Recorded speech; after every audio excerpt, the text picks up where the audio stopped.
اللہ تبارک و تعالیٰ کے انبیاء کرام علیہمُ السلام سبھی عزتوں، عظمتوں، شانوں، بلندیوں والے ہیں، لیکن بعض انبیاء کرام علیہمُ السلام کو اللہ تعالیٰ نے بڑی ہی عظمتیں عطا فرمائی۔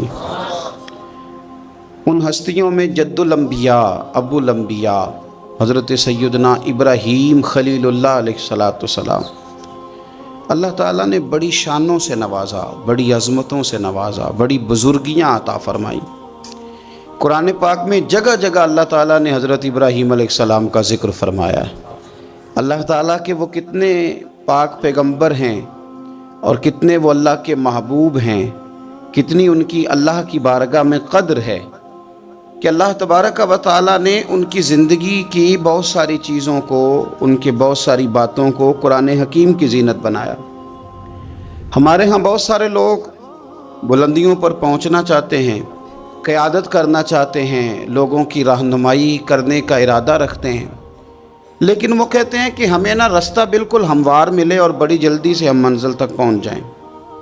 حضرت ابراہیم علیہ السلام کی مثال دے کے میرے رب کریم نے قرآن مجید کے پہلے سپارے میں ہمیں سمجھایا، فرمایا بلندیاں، عظمتیں، امامت، درجات، قیادت، رہنمائی، مقتدا ہونا، اس کے لیے کچھ آزمائشوں سے بھی گزرنا ہوتا ہے، کچھ پک ڈنڈیوں سے بھی تمہارا گزر ہوتا ہے، کچھ راستے ترچھے ٹیڑھے بھی ہوتے ہیں، ان سب سے ہو کر کے آؤ گے تو پھر اللہ تبارک و تعالیٰ تمہیں وہ عظمتیں عطا کرے گا۔ قرآن مجید پہلا سپارہ سورہ بقرہ کی آیت نمبر 124 میں اللہ کریم نے فرمایا، بڑے بڑے سخت لوگ امتحان لینے والے ہوتے ہیں، اور ان امتحانات سے گزرنے والے لوگ کہتے ہیں کہ یہ جو شخص ہمیں ملا تھا یہ بڑا سخت تھا، اس شخص کی تو شان دیکھیں نا، اس کا بھی تو مقام دیکھیں جس کا امتحان خود رب کریم نے لیا۔ اور فرمایا وَإِذِ ابْتَلَىٰ إِبْرَاهِيمَ رَبُّهُ بِكَلِمَاتٍ فَأَتَمَّهُنَّ، فرمایا آزمایا تمہارے رب نے ابراہیم علیہ السلام کو کچھ باتوں سے، اللہ نے آزمایا، فَأَتَمَّهُنَّ، وہ اپنے رب کی آزمائش پر پورے اترے۔ اللہ نے آزمایا، کس طرح آزمایا؟ کبھی تو انہیں نمرود کی جلائی ہوئی آگ میں جانا پڑا، کبھی انہیں بڑے سخت قسم کے مناظروں مباحثوں سے گزرنا پڑا، کبھی اپنی قوم کو سمجھانے کے لیے انہیں بڑے کٹھن اور اہم پیچیدہ سوالات کے جواب دینے پڑے، کبھی انہیں ہجرت کرنی پڑی، کبھی انہیں اپنی بیوی اور اپنے نونہال بیٹے کو وادی غیر ذی زرع میں چھوڑ کے آنا پڑا، کبھی شریعت کے سخت احکامات کی پابندی کی۔ رب کہتے ہیں میں نے آزمایا، فَأَتَمَّهُنَّ، پس وہ پورے اترے۔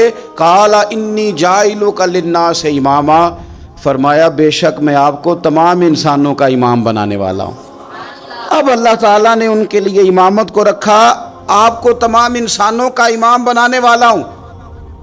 بڑی پیاری ہوتی ہے اولاد، بڑا شوق رکھتا ہے انسان اپنی اولاد کی ترقیوں کا۔ رب کریم نے فرمایا ابراہیم آپ کو امام بنانا چاہتا ہوں، قال ومن ذریتی، کہا یا اللہ میری اولاد میں سے بھی، قال لا ینال عہد الظالمین، فرمایا میرا وعدہ ظالموں کو نہیں پہنچتا۔ اللہ تبارک و تعالی نے فرما دیا کہ ان میں سے جو ظالم ہوں گے ان کو تو یہ درجہ نہیں ملے گا، لیکن جو رب سے ڈرنے والے ہوں گے انہیں اللہ بڑے درجات عطا فرمائے گا۔ اللہ تعالیٰ نے ان کی نسل میں امامت کو اس طرح رکھا، حضرت ابراہیم کی اولاد میں امامت کو اس طرح رکھا کہ رسول پاک صلی اللہ علیہ وسلم کو بھی ان کی اولاد میں پیدا فرما دیا، ان کی اولاد میں پیدا کر دی۔ تمام انبیاء کرام علیہ السلام کو ان کی اتباع کا کہا، لیکن پیچھے حکمت کیا بیان کی، وَإِذِ ابْتَلَىٰ إِبْرَاهِيمَ رَبُّهُ بِكَلِمَاتٍ، پہلے اللہ نے جناب ابراہیم کو آزمایا، یاری تیری سونا ہے پر ازمائشاں بھی تیریاں اگ، اے سونا پرکھیا جامدائی پہلو نہ لگاں دے لگ۔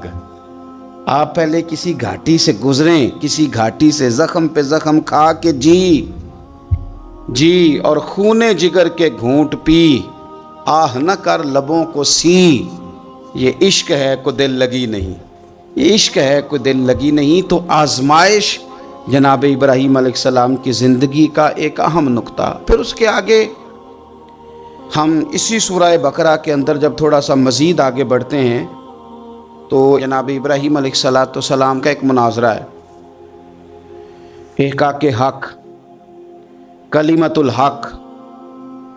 کلمۃ الحق کرنے کے لیے جناب ابراہیم علیہ السلام نے اعلاء کلمۃ الحق کے لیے بہت بڑا کردار ادا کیا۔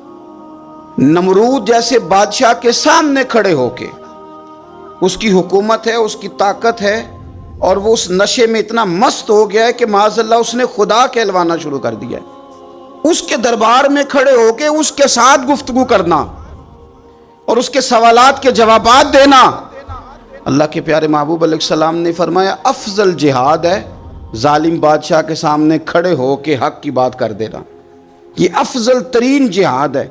یہ بھی ایک مناظرہ ہے، احقاق کے حق کے لیے نا بحث کرنا، مناظرہ کرنا، یہ تو کتاب و سنت میں موجود ہے، لیکن کریں گے اہل علم؟ ہر آدمی اٹھ کے اگر مباحثے میں جائے گا تو بعض اوقات بہت ساری خطائیں پیش نظر ہوں گی۔ جناب ابراہیم علیہ السلام سامنے کھڑے ہیں، یہ خدا کہلواتا ہے۔ حضرت ابراہیم علیہ السلام سے اس نے رب کریم کی ذات کے بارے میں بات شروع کر دی۔ اللہ فرماتے ہیں الم تری الی الذی حاج ابراہیم فی ربہ، کیا آپ نے اس شخص کو نہیں دیکھا جو جناب ابراہیم سے جھگڑا کر رہا تھا ان کے رب کے بارے میں؟ اور جھگڑا کیوں کر رہا تھا؟ اس لیے کر رہا تھا کہ ان آتاہ اللہ الملک، اللہ نے اسے بادشاہی جو عطا فرمائی۔ کچھ لوگوں کو جب اعزاز ملتا ہے نا، بلندی ملتی ہے، مال و دولت ملتا تو جھگڑالو ہو جاتے ہیں، بڑے بڑے دعوے کرتے ہیں، بجائے شکر کے تکبر کا رستہ اختیار کرتے ہیں۔ جھگڑا کر رہا تھا جناب ابراہیم سے۔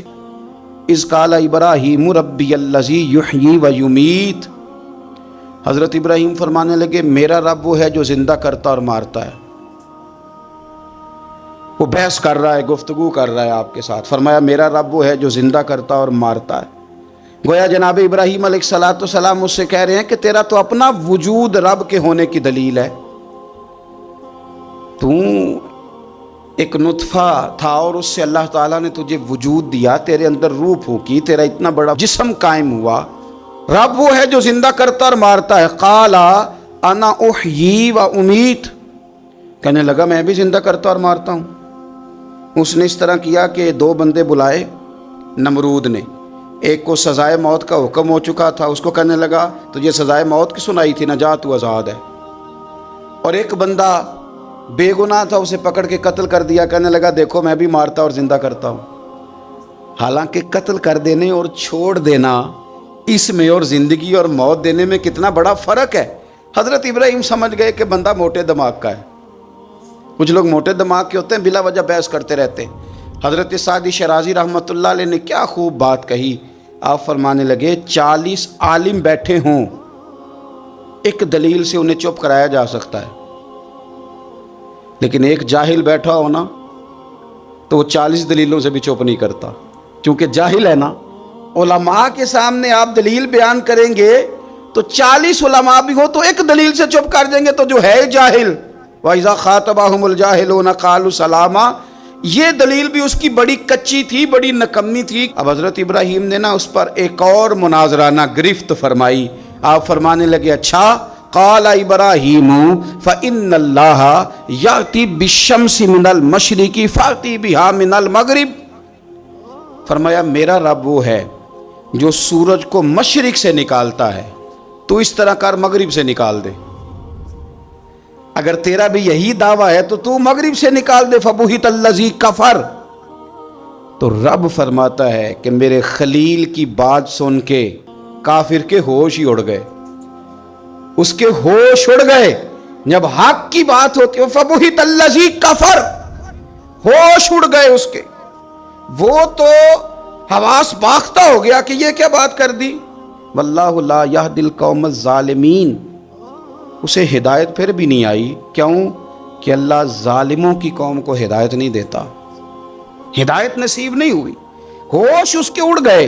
جناب ابراہیم علیہ السلام نے ایسی دلیل دی رب کی ذات کے بارے میں، رسول پاک کی عزت کے بارے میں، صحابہ کے بارے میں، اہل بیت کے بارے میں، دین کے کسی معاملے میں احقاق حق کے بارے میں، ہمیں یہ پیغام دیا گیا کہ جگہ کوئی بھی ہو، مقام کوئی بھی ہو، وقت کوئی بھی ہو، جب تم نے دین کی بات کرنی ہے تو پھر تم نے نا ذرا تگڑے ہو کے کرنی ہے، پھر تم نے مضبوط ہو کے کرنی ہے، دلیل کے میدان میں پھر تم نے آگے بڑھنا ہے۔ جناب ابراہیم علیہ السلام کا اس موقع پر جب آپ کے ساتھ بظاہر کوئی غلاموں کی فوجیں نہیں، امتیوں کی لمبی چوڑی قطاریں نہیں، وہاں بھی کھڑے ہو کے آپ نے فرمایا کہ تو جو دعوے کر رہا ہے تو جھوٹے کر رہا ہے، کائنات میں ایک ہی رب ہے جو سچا رب ہے، ایک ہی کائنات کا مالک ہے جو سچا ہے، ایک ہی رازق ہے جو سچا ہے، اس کے سوا کوئی عبادت کے لائق نہیں، وہی ہے جو اس قابل ہے کہ اسے چاہا بھی جائے، اسے سجدہ بھی کیے جائے،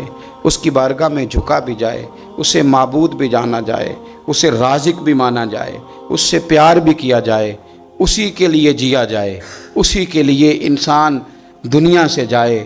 اللہ تبارک و تعالی ہمیں بھی حضرت ابراہیم کی طرح حق کا علم بلند کرنے کی توفیق عطا فرمائے۔ حضرت ابراہیم علیہ السلام ایک دن فرماتے ہیں، دیکھیں اس خلیل کا اپنے رب کریم کے ساتھ، اللہ کے اس پاک پیغمبر کا، حضرت ابراہیم خلیل اللہ علیہ السلام کا اپنے رب سے رشتہ کس طرح کا ہے۔ وَإِذْ قَالَ إِبْرَاهِيمُ رَبِّي أَرِنِي كَيْفَ تُحْيِي الْمَوْتَى۔ حضرت ابراہیم اپنے رب کریم کی بارگاہ میں عرض کرتے ہیں، مالک مجھے دکھا تو مردے کیسے زندہ کرے گا۔ کیفا، وہ کیفیت دکھا، وہ انداز کیا ہوگا۔ اللہ اکبر۔ قال اولم تؤمن، تو اللہ نے فرمایا کہ آپ کا یقین نہیں، آپ ایمان نہیں رکھتے۔ قال بلا ولکن لیطمئن قلبی، کہا مالک ایمان تو ہے پر میں اطمینان قلبی کے لیے پوچھ رہا ہوں تاکہ میرے دل کو قرار ہو جائے، میں وہ کیفیت دیکھ لوں، وہ کیفیت۔ امام غزالی وہ روایت لائے ہیں جس میں فرمایا کہ یقین اس طرح سیکھا کرو جس طرح تم قرآن سیکھتے ہو، یقین سیکھو، اطمینان قلبی حاصل کرو، آگے بڑھو۔ اگر کسی جگہ تم سمجھتے ہو کہ تمہیں کچھ سوالوں کے جوابات کی ضرورت ہے تو وہ تلاش کرو، لیکن یہ کہ اطمینان قلبی۔ مالک مجھے دکھا، تو میرے مالک نے کیا فرمایا، قال فخذ اربعۃ من الطیر، کہا 4 پرندے لے لیں آپ، فَصُرْهُنَّ إِلَيْكَ، پھر انہیں اپنے ساتھ مانوس کر لیں، ثُمَّ اجْعَلْ عَلَىٰ كُلِّ جَبَلٍ مِّنْهُنَّ جُزْءًا، اور پھر ان کا ایک ایک ٹکڑا نا مختلف پہاڑوں کے حصوں پہ رکھ دیں، ہر پہاڑ پر ایک ایک ٹکڑا رکھ دیں۔ 4 پرندے لے لیں، 4 پرندے لے لیے حضرت ابراہیم نے۔ مفسرین نے لکھا ہے مور تھا، کبوتر تھا، کوا تھا، مرغا تھا، 4 پرندے لے لیے، آپ سے وہ پیار کرنے لگے، مانوس ہو گئے، پھر ان کو اللہ کے حکم سے ذبح کیا، کھال اتاری، ان کا قیمہ بنایا، گوشت کو آپس میں مکس کر دیا، پھر ان کو مختلف پہاڑوں پہ رکھا ایک ایک جز، پھر فرمایا ثم ادعوہن یاتینک سعیا، پھر آپ نہ وہاں رکھ کے ان کو بلائیے، وہ آپ کی طرف دوڑتے ہوئے چلے آئیں گے۔ ان کا قیمہ بنا دیا، گوشت مکس کر کے جناب ابراہیم نے مختلف پہاڑ کے حصوں پہ رکھا، پھر آواز دی، جس کا ٹکڑا تھا وہ وہاں سے چلا، جس کے پر تھے وہ وہاں سے چلے، وہ زندہ ہوئے اور چاروں دوڑتے ہوئے جناب ابراہیم کی بارگاہ میں حاضر ہو گئے۔ اب میرے رب کریم نے فرمایا وَعْلَمْ أَنَّ اللَّهَ عَزِيزٌ حَكِيمٌ، جان لو کہ اللہ تعالیٰ سب سے غالب حکمت والا ہے۔ اسی طرح صبح قیامت اللہ تبارک و تعالی مردوں کو زندہ کرے گا، قبروں سے نکالے گا، وہ اپنے اپنے قبروں سے نکلیں گے، ان کی ہڈیاں جوڑی جائیں گی۔ کیف تکفرون باللہ وکنتم امواتا فاحیاکم ثم یمیتکم ثم یحییکم ثم الیہ ترجعون، تم کیسے انکار کرتے ہو اپنے رب کا، حالانکہ تم مردہ تھے، اس نے تمہیں زندہ کیا، پھر تمہیں مارے گا، پھر تمہیں زندہ کرے گا، ثم الیہ ترجعون، پھر تم اسی کی طرف لوٹ کر جاؤ گے۔ صبح قیامت وہ کھڑا کرے گا، جناب ابراہیم کو وہ نقشہ دکھایا گیا، فرمائے اس طرح قبروں سے نکالا جائے گا، اس طرح جمع کیا جائے گا، اس طرح رب کی بارگاہ میں پیش کیا جائے گا۔ وہ منظر کیا ہوگا جب رب کی بارگاہ میں پیش کیا جائے گا، تو رب کے قرآن نے اسے بھی بیان کیا، فرمایا یوم نحشر المتقین الی الرحمن وفدا، جو متقی پرہیزگار ہوں گے نا، اللہ سے ڈرنے والے، انہیں جب رب کی بارگاہ میں پیش کیا جائے گا تو مہمان بنا کے پیش کیا جائے گا. وہ مہمان ہوں گے اللہ کے، مہمان بنا کے پیش کیا جائے. وَنَسُوقُ الْمُجْرِمِينَ إِلَىٰ جَهَنَّمَ وِرْدًا، اور جو مجرم ہوں گے نا انہیں پیاس سے ہانکا جائے گا جہنم کی طرف. جس طرح چرواہا بکریوں کو ہانکتا ہے اس طرح پیاس سے ہانکے جائیں گے.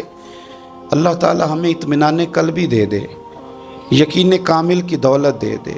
اللہ ہمیں سمجھ دے دے کہ ہمیں صبح قیامت اٹھنا ہے، مالک کی بارگاہ میں کھڑے ہونا ہے، اللہ کے حضور حاضر ہو کے ہمیں اپنے اعمال کا حساب دینا ہے. اے اللہ، حضرت ابراہیم خلیل علیہ السلام کے یقین کامل کا صدقہ